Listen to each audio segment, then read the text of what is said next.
अस्सलाम वालेकुम नाजरीन, आप देख रहे हैं INN चैनल। मैं हूं शेख अहमद अली। आज की ख़ास बात में हम देखेंगे कई अहम कौमी और बैनुल अक़वामी खबरें। वाराणसी की ज्ञानवापी मस्जिद में सर्वे को लेकर सुप्रीम कोर्ट ने चाशुम्बा यानी 26 जुलाई की शाम 5 बजे तक के लिए रोक लगा दी है।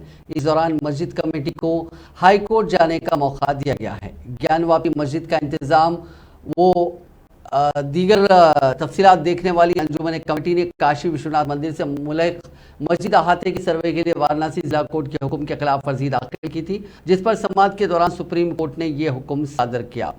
इससे कबल वाराणसी जिला कोर्ट के हुक्म पर 24 जुलाई को ASI की टीम सर्वे के लिए मस्जिद के अहाते में पहुंच गई। इस मामले में CJID वाई चंद्रचूड़ ने ASI से कहा कि वो सुबह 11:15 बजे अदालत में हाजिर हों और सर्वे के बारे में मालूमात दें। अंजुमन कमेटी की तरफ से पेश होने वाले सीनियर वकील हुज़ैफा अहमदी ने बेंच को बताया कि सर्वे का हुक्म जुमे को दिया गया था, हमें अपील का मौका नहीं मिला और सर्वे शुरू हो गया। उन्होंने कहा कि अगर ऑर्डर में खुदाई लिखी है तो हमें अपील का मौका मिलना चाहिए। जब चीफ जस्टिस ऑफ इंडिया ने सवाल किया कि सर्वे के दौरान खुदाई होगी तो यूपी हुकूमत के वकील तुषार मेहता ने बताया कि सर्वे जदीद टेक्नोलॉजी से किया जाएगा, इसमें कोई नुकसान नहीं होगा। सीनियर एडवोकेट श्याम दीवान हिंदू फरीक की तरफ से पेश हुए। उन्होंने भी बताया कि सर्वे में कोई खुदाई नहीं होगी। वाज़ेह है कि वाराणसी यूपी की ज्ञानवापी मस्जिद कॉम्प्लेक्स का ASI सर्वे शुरू हो गया था। ASI की टीम सुबह 7 बजे ज्ञानवापी कैंपस पहुंची और सर्वे का काम शुरू किया। ASI की 4 टीमें मुख्तलिफ मकामात पर सर्वे कर रही हैं। दूसरी जानिब मुस्लिम फरीक ने सुप्रीम कोर्ट से रुजू किया था और सर्वे पर पाबंदी का मुतालबा किया था। मणिपुर मामले पर अपोजिशन के जबरदस्त हंगामे की वजह से पीर के रोज ना ही लोकसभा में कोई काम हो सका और ना ही राज्यसभा की कार्रवाई बेहतर अंदाज में चल सकी। दोनों ही ऐवान की कार्रवाई आज दिन भर के लिए मुलतवी कर दी गई और मणिपुर को लेकर जारी हंगामा फिलहाल खत्म होता दिखाई नहीं दे रहा है। लोकसभा के इजलास के तीसरे दिन पीर को कोई काम नहीं हुआ और स्पीकर ओम बिरला को 3 इल्तवा के बाद ऐवान की कार्रवाई दिन भर के लिए मुलतवी करनी पड़ी। जैसे ही स्पीकर ओम बिरला ने दोपहर 2:30 बजे चौथी बार लोकसभा की कार्रवाई शुरू की तो अपोजिशन अरकान पहले की तरह कुर्सियों के सामने आ गया और हंगामा आराई और नारेबाजी शुरू कर दी। हंगामा करने वाले अरकान के हाथों में प्ले कार्ड ये वो थामे हुए थे। स्पीकर ने अरकान पार्लियामेंट से हंगामा ना करने की ताकीद की और कहा कि पिछले 2-3 दिनों से अरकान मुसलसिल मणिपुर के मसले पर बहस करने की बात कर रहे हैं। इसके लिए वजीर दाखिला ऐवान में इस मसले पर बात करेंगे। वजीर दाखिला अमित शाह ने कहा कि मैं तमाम अपोजिशन के अरकान से दरख्वास्त करता हूँ कि हुक्मरान जमात और अपोजिशन के अरकान इस इंतहाई हसास मसले पर बहस का मुतालबा कर रहे हैं। मैं ऐवान में बहस के लिए तैयार हूँ। माननीय सभासदों, माननीय अध्यक्ष जी,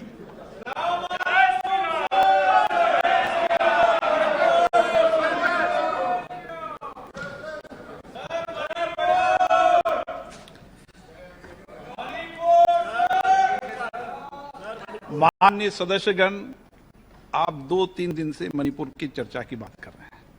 माननीय गृह मंत्री जी यहाँ पर आए हैं। मैं माननीय गृह मंत्री जी से आग्रह करूंगा कि सदन के सामने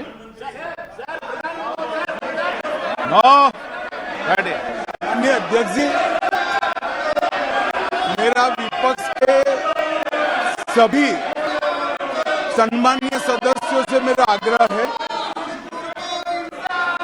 कि एक बहुत संवेदनशील मुद्दे पर काफी सदस्यों ने सत्ताधारी दल के और विपक्ष के दोनों ओर के सदस्य ने चर्चा की मांग की है। मैं सदन में चर्चा के लिए तैयार हूं। मुझे मालूम नहीं है कि विपक्ष क्यों चर्चा करने देना नहीं चाहता। मेरा विपक्ष के नेता को आग्रह है कि चर्चा होने दे और इस महत्वपूर्ण मसले पर पूरे देश के सामने सच्चाई जाए, बहुत महत्वपूर्ण है। माननीय सदस्यगण, माननीय गृह मंत्री जी ने स्पष्ट कर दिया है कि सरकार चर्चा करने को तैयार है। जो इस विभाग का मंत्री है वही चर्चा में भाग लेते हैं। नई परंपरा की मांग करना और सदन नियोजित तरीके से नहीं चलाना, ये और राष्ट्र के हित के लिए नहीं है। मैं माननीय सदस्यों से पुनः आग्रह करना चाहता हूं कि जिन विषयों, जिन मुद्दों पर आप चर्चा करना चाहते हैं, सरकार ने स्पष्ट कर दिया है। मुद्दों पर चर्चा कराएं, समाधान कराएं, ताकि हम सामूहिक चर्चा से एक बेहतर रास्ता निकालकर वहां की जनता की भलाई कर सकें। पुनः माननीय सदस्यों आग्रह करूंगा अपनी अपनी सीट पर विराजें। सदन की कार्रवाई मंगलवार दिनांक 25 जुलाई 2023 को 11 बजे तक के लिए स्थगित की जाती है। माननीय उपसभापति जी,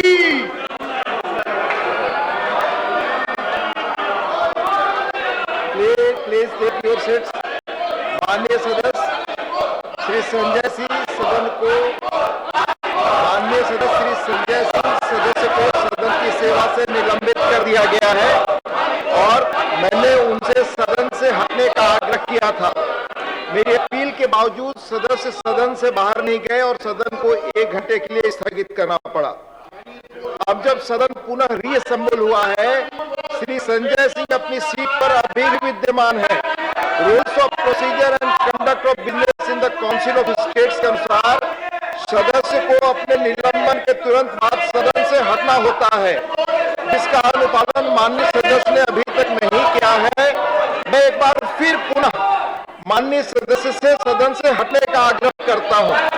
कृपया सदन से बाहर जाएं और सदन को चलने दें। प्लीज माननीय संजय सिंह जी कृपया बाहर जाएं और सदन की कार्रवाई चलने दें। सदन की कार्यवाही मंगलवार दिनांक 25 जुलाई 2023 को पूर्वाह्न 11 बजे तक के लिए स्थगित की जाती है। पीर के रोज मणिपुर मामले पर एक बार फिर पार्लियामेंट में जोरदार हंगामा देखने को मिला। राज्यसभा में भी मणिपुर इशू को लेकर माहौल गरमाया रहा। एक तरफ राज्यसभा की कार्रवाई के दौरान ऐवान के चेयरमैन जगदीप धनखड़ और टीएमसी लीडर डेरेक ओब्रायन के दरमियान तल्ख नोकझोंक हो गई और दूसरी तरफ धनखड़ ने आम आदमी पार्टी के रुकन पार्लियामेंट संजय सिंह को मानसून इजलास की बकिया मुद्दत के लिए ऐवान से ही मुअत्तल कर दिया। मरकजी वजीर और राज्यसभा में ऐवान के लीडर पीयूष गोयल ने राज्यसभा चेयरमैन से संजय सिंह की शिकायत की थी। उनकी शिकायत की बुनियाद पर ही संजय सिंह को राज्यसभा में मानसून सेशन की बकिया मुद्दत के लिए मुअत्तल करने का फैसला किया गया। इस फैसले के बाद अपोजिशन के सभी कायदीन ने राज्यसभा चेयरमैन के साथ मीटिंग की और फैसले पर असर नौ गौर करने की बात कही।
For having repeatedly violated directive of the chair. The House approves it. Sanjay Singh is suspended as member during the entire session of this House. The House is adjourned to meet at 2 p.m. today. All India इत्तेहाद के अरकान parliament ने पीर को parliament house अहाते में बाबा कौम महात्मा गांधी के मुजस्समे के सामने एहतजाज करते हुए मणिपुर की सूरत हाल पर नाराजगी का इजहार किया। कांग्रेस के अरकान और इतिहाद में शामिल तमाम जमातों ने नारे लगाए और हाथों में तख्तियां लेकर मुजाहरा किया और हुकूमत पर जोर दिया कि वो मणिपुर की सूरत हाल पर काबू पाने के लिए ज़रूरी इक़दाम करे। इंडिया इत्तेहाद के एहतजाज करने वाले अरकान का कहना था कि मणिपुर में हालात बहुत ख़राब हैं और वज़ीर आज़म नरेंद्र मोदी को पार्लियामेंट के दोनों ऐवानों में इस बारे में बयान देना चाहिए।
कांग्रेस ने कहा कि हुकूमत मणिपुर बहरान को लेकर संजीदा नहीं है और पार्लियामेंट में जवाब देने और बहस करने से गुरेज कर रही है। पार्टी ने कहा कि अगर हुकूमत वाकई इस मसले को लेकर संजीदा है तो उसे ईमानदारी के साथ इस मसले पर जामे बातचीत करनी चाहिए। राज्यसभा में कांग्रेस के विप शक्ति सिंह गोयल और लोकसभा में पार्टी विप गौरव गोगोई ने पीर को पार्टी हेडक्वार्टर्स में एक प्रेस कॉन्फ्रेंस में कहा कि मोदी हुकूमत जिन उसूलों के तहत इन मसाइल पर बात करना चाहती है वो मणिपुर जैसे बहरान पर बहस के लिए मौजूद नहीं है। इस मामले पर जामे बहस की जरूरत है और वज़ीर आज़म नरेंद्र मोदी को पार्लियामेंट के दोनों ऐवानों में इस मामले में जवाब देना चाहिए। Why is the Prime Minister so unwilling, so afraid to speak inside the Parliament? He can go to the US and address a joint session of American policymakers in the US Congress or their version of Parliament, but he cannot speak inside our nation's Parliament. He can go to France and hug Macron, but he cannot go to Manipur and hug the victims of rape, hug the victims who have lost a family member.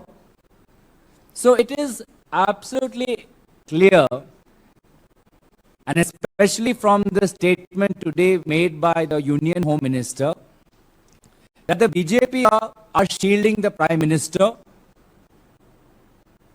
from speaking inside Parliament. They just want a symbolic discussion. They want to treat Manipur as an ordinary law and order issue, and they want to have a regular discussion under 193 or under a separate rule in the Rajya Sabha, where the chairman or the speaker can curtail the time. And instead of having a broad-based discussion, instead of we, the people of India, asking the Prime Minister as to why has he not visited Manipur, as to why he is allowing this government to continue, we will not be allowed to raise these questions to the Prime Minister or hear his answers. The Prime Minister can change chief ministers in election-going states. He changed the chief minister in Gujarat. He replaced the chief ministers of Uttarakhand and Tripura because of electoral and political concerns. But for some reason, he is continuing to back the decisions of the chief minister of Manipur.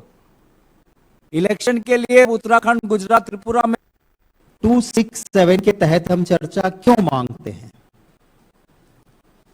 हमारे कानून में राज्यसभा के प्रावधान किया गया है कि जब कोई ऐसी बड़ी घटना घट जाए कि जिसके लिए सारे नियम, सारे काम उस साइड में रख देना चाहिए, सारा काम रोक लेना चाहिए और पूर्णतः पूरी तरह से राज्यसभा के अंदर उस इश्यू की चर्चा होनी चाहिए। यह है रूल 267। मैं आपके जरिए पूरे देशवासियों को पूछना चाहता हूं कि क्या ये विरोधी दल या लाइक माइंडेड पार्टीज की मांग गलत है? मणिपुर से ज्यादा सीरियस चीज क्या कोई हो सकती है? आप क्यों मना कर रहे हो 267 के तहत? सरकार ने खारिज कर दी है, हमारी बात नहीं मान रही। हम चर्चा के लिए जब कहे कोई बात बीच में नहीं रहेगी। दलगत राजनीति से ऊपर उठ के इंसानियत के नाते वहां जो हैवानियत हुई है उनकी बात इंसानियत के नाते हम करना चाहते हैं, कुछ सुझाव देना चाहते हैं, कुछ गलतियां हुई है उसको दिखाना चाहते हैं और मणिपुर में मरहम लगाने का काम होगा अगर 267 के तहत पूर्णतः चर्चा होगी। अब बीजेपी क्या कहती है? नो, 267 नहीं, क्योंकि यहां पूरी चर्चा भी होगी। मणिपुर 2.5 महीने से तशद्दुद की आग में झुलस रहा है। इसी बीच रियासत के बीजेपी एमएलए पोलियन लाल हाउकिप ने कहा कि तशद्दुद में रियासती हुकूमत भी शामिल है। हुकूमत के खिलाफ हुकूमत की मिलीभगत की वजह से तशद्दुद पर 2.5 महीने बाद भी काबू नहीं पाया जा सका। एक पब्लिकेशन में लिखे आर्टिकल में उन्होंने ये बात कही है। पाओ अली नलाल उन 10 एमएलए में से है जिन्होंने मई में वजीर आला एन बीरेन सिंह को चिट्ठी लिखकर रियासत में कूच की अक्सरिया जिलों में एक अलग इंतजामिया की मांग की थी। मणिपुर से खवातीन का वीडियो सामने आने के बाद से पड़ोसी रियासत मिजोरम में भी खतरा मंडरा रहा है। अब तक मैतेई तबके के 568 लोग मिजोरम तोड़कर मणिपुर आ गए हैं। उधर बिष्णुपुर और चूराचांदपुर के बीच थोरबुंग इलाके में पिछले 36 घंटे से फायरिंग हो रही है। हफ्ते को थोरबुंग के स्कूल के कुछ लोगों ने आके हवाले कर दिया था। दिल्ली में एक बार फिर सैलाब जैसे हालात बन रहे हैं। यमुना एक बार फिर खतरे के निशान यानी 205.33 मीटर से ऊपर आ गई है। पीर की सुबह 7 बजे नदी का लेवल 206.56 मीटर तक पहुंच गया था। पुराने रेलवे पुल के पास 15 घंटे में यमुना का लेवल करीब 1 मीटर बढ़ गया। हफ्ते की शाम 7 बजे तक वाटर लेवल 205.09 मीटर था, जो इतवार की सुबह 10 बजे 206.01 मीटर पर पहुंच गया। वहीं महाराष्ट्र के पुणे मुंबई एक्सप्रेस हाईवे पर ओडिशा गांव के पास मुंबई लाइन पर चट्टान खिसकने का वाकये की वजह से मलबा जमा हो गया, जिसे डंपर और जेसीबी की मदद से हटाया गया। गुजरात के जूनागढ़ में पीर की सुबह एक बड़ा हादसा हो गया। वहां कड़ियावल इलाके में एक इमारत ढह गई। मलबे में 6 लोग दब गए थे, जिनमें से 1 की मौत हो गई और 5 जख्मी हो गए। ये इमारत सब्जी मंडी के पास थी और इसके नीचे दुकानें भी थी। हादसे के वक्त लोग नीचे एक दुकान में सब्जी खरीद रहे थे। पुलिस और एसडीआरएफ की टीम ने रेस्क्यू ऑपरेशन किया। मुकामी लोगों से मिली जानकारी के मुताबिक ये इमारत काफी पुरानी थी और इसमें रहने वाले लोगों को नोटिस भी बाज़ाब्ता दिया गया था। हफ्ते को शहर में आए सैलाब के चलते इसकी बुनियाद और कमजोर हो गई थी। इसी के चलते आज ये इमारत ढह गई।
सदर जमहूरिया द्रौपदी मुर्मू ने इंडियन डिफेंस स्टेट सर्विस के अफसरान से कहा कि वो छावनियों में मौसर इंतजामिया और दिफाई जमीन के इंतजाम के लिए टेक्नोलॉजी का ज़्यादा से ज़्यादा इस्तेमाल करें।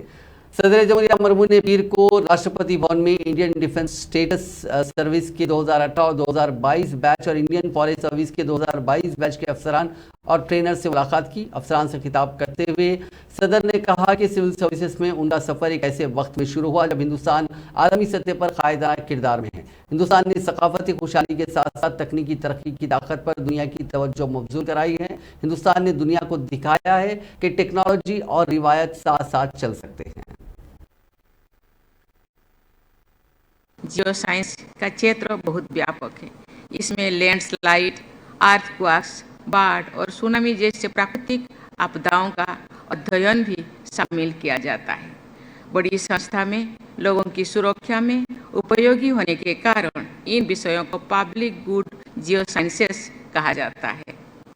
मुझे ये देखकर प्रसन्नता हुई है कि जियो साइंसेस के इस पक्ष में योगदान को भी आज पुरस्कृत किया गया है। ये कहा जा सकता है कि मानव सभ्यता की कहानी खनिज पदार्थों पर आधारित रही है। मानव इतिहास के विभिन्न चरणों को स्टोन एज, कॉपर एज और आयरन एज का नाम दिया गया है। धरती माता को वसुंधरा कहा जाता है।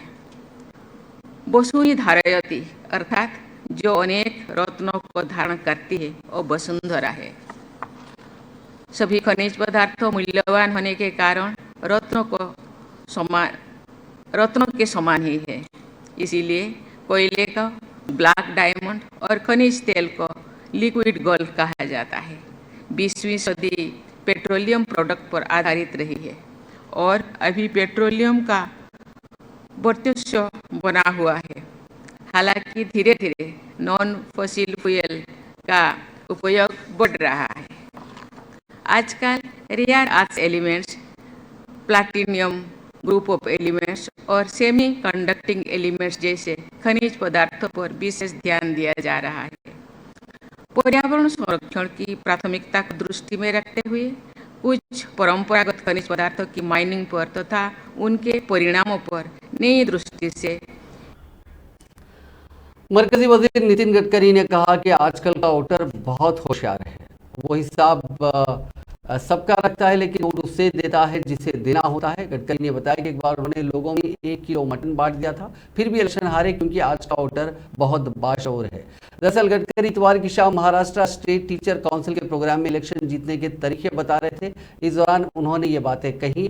गडकरी ने कहा कि इंतखाबात लालच से नहीं बल्कि लोगों के दिलों में इत्तेमाद और मोहब्बत पैदा करने से जीते जाते हैं। गडकरी ने कहा कि इंतखाबात के दौरान इंतखाबी मुहिम के लिए बड़े बड़े होर्डिंग्स लगाए जाते हैं। बहुत से लोग वोटरों को पैसे देते हैं लेकिन उनका मानना है कि इंतखाबात लोगों में इत्तेमाद पैदा करने से ही जीते जाते हैं। हथौड़ा वाले जो लोग हैं ये 5-7 साल से मेरे पास आते हैं, मैं हर बार उनको मदद मार दिया। गरीब लोग हैं। अब मेरे ध्यान में है कि एक इतना बड़ा ग्लास ऐसा जो वॉल्वो की और बड़ी बसें से फॉरेन की वो लगा रहता है, उसके बीच में कोई पिलर नहीं, कोई स्टील का एल्यूमिनियम का रॉड नहीं होता। और जब बस का एक्सीडेंट होता है तो वहां बाजू में हथौड़ा रखा है, वो ग्लास को फोड़ सकते हैं। पर हमारे यहाँ जो होती है जो स्लीपर कोच, उसका डिजाइन ही ऐसा बनाया है कि कोई बाहर निकल ही नहीं सकता। तो अभी हमने इसके डिजाइन के बारे में और इसके बारे में निर्णय लिया कि अभी कोई मुद्दत वार नहीं, बस ऐसी ही बनेगी। ये कोड का ही। Uttar Pradesh anti terrorism squad ने इतवार की रात गाजियाबाद, मथुरा समेत 6 अजला में छापेमारी कर नाजायज तरीके से रह रहे 74 रोहिंग्या मुसलमानों को गिरफ्तार किया। गिरफ्तार रोहिंग्याओं में खवातीन और बच्चे भी शामिल हैं। ये सभी इलीगल तरीके से बांग्लादेश से बॉर्डर क्रॉस कर हिंदुस्तान आए थे और यहाँ पर झुग्गी झोपड़ियों में रह रहे थे। मथुरा के थाना जैंत इलाके के अलहरपुर गांव और कोटा गांव के बीच बड़ी तादाद में रोहिंग्या झुग्गी झोपड़ी बनाकर रह रहे थे। एटीएस टीम ने मथुरा पुलिस के साथ टीम बनाई। टीम ने आगरा दिल्ली नेशनल हाईवे पर अल्लाहपुर गांव के सामने की तरफ बनी झुग्गी झोपड़ियों में पहुंची और छानबीन शुरू की। रात करीब 2 बजे पहुंची टीम ने पहले सभी के कागज चेक किए। 8 घंटे तक चली कार्रवाई में टीम ने मौके से 29 मर्द और 2 खवातीन को गिरफ्तार किया। टीम सभी को बसों में लेकर चली गई। एसपी सिटी प्रकाश सिंह ने बताया कि 40 रोहिंग्याओं को गिरफ्तार किया गया है। हालांकि एटीएस ने 31 लोगों की गिरफ्तारी की तस्दीक की है। राजस्थान के बर्खास्त वजीर राजेंद्र सिंह गुडा को मौजूदा सेशन से सस्पेंड कर दिया गया। वो रियासती वजीर का माइक खींचने की कोशिश कर रहे थे। दरअसल धारीवाल गुडा को ऐवान से बाहर निकलने का एक रेजोल्यूशन पढ़ रहे थे। इसी पर दोनों में तकरार हो गई। कांग्रेस से मिले रफीक खान बीच में आए तो रफीक और गुडा के बीच धक्का मुक्की और हाथापाई हो गई। इसके बाद स्पीकर ने गुडा को ऐवान से बाहर निकालने के अहकाम दिए और मार्शल बुलाकर उन्हें ऐवान से निकलवा दिया गया। गुडा ने कहा कि पहले सीएम साहब ने रसगुल्ले दिए थे, आज घूंसे मार दिए।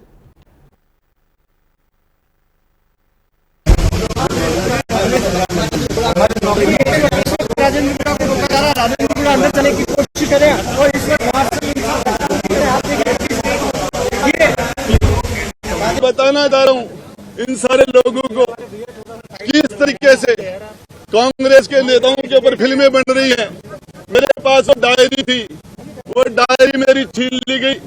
मेरे साथ इन्होंने सारे के सारे 25-50 लोगों ने एक साथ मेरे ऊपर हमला कर दिया।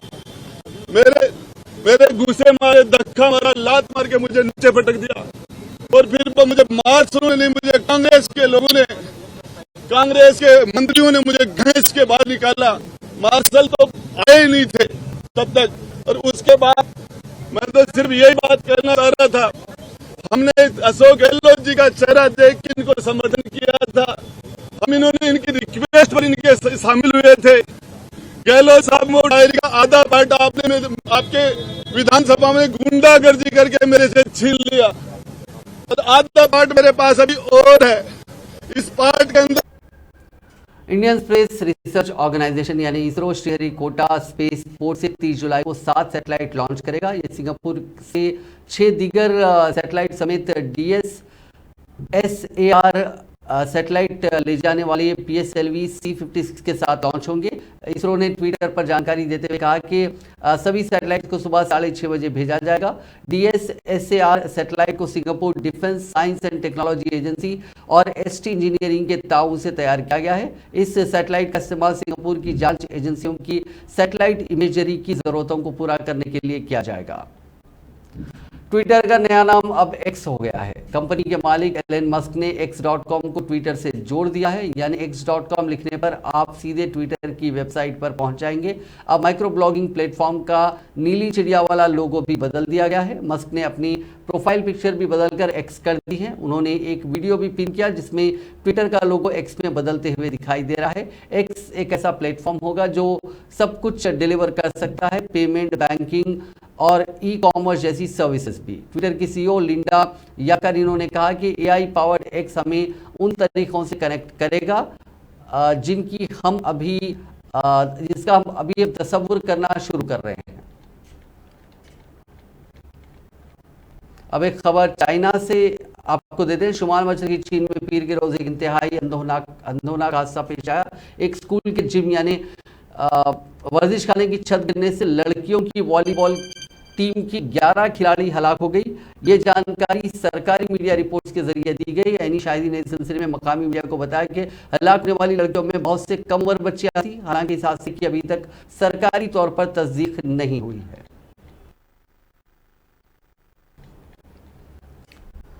वैगनर आर्मी की बगावत के बाद से रूस के सदर व्लादिमीर पुतिन लगातार लोगों के बीच जा रहे हैं। इतवार को एक रूसी दुल्हन से मिलते हुए पुतिन का वीडियो सोशल मीडिया पर काफी वायरल हो रहा है। वीडियो में बेलारूस के सदर अलेक्जेंडर लुकाशेंको भी उनके साथ हैं। वीडियो रूस के क्रोनस्टाड शहर का है जिसे रूसी मीडिया हाउस RT ने शेयर किया है। वीडियो में पुतिन शादी के बाद चर्च से बाहर आई ब्राइड के साथ फोटो खिंचवाते दिखाई दे रहे हैं।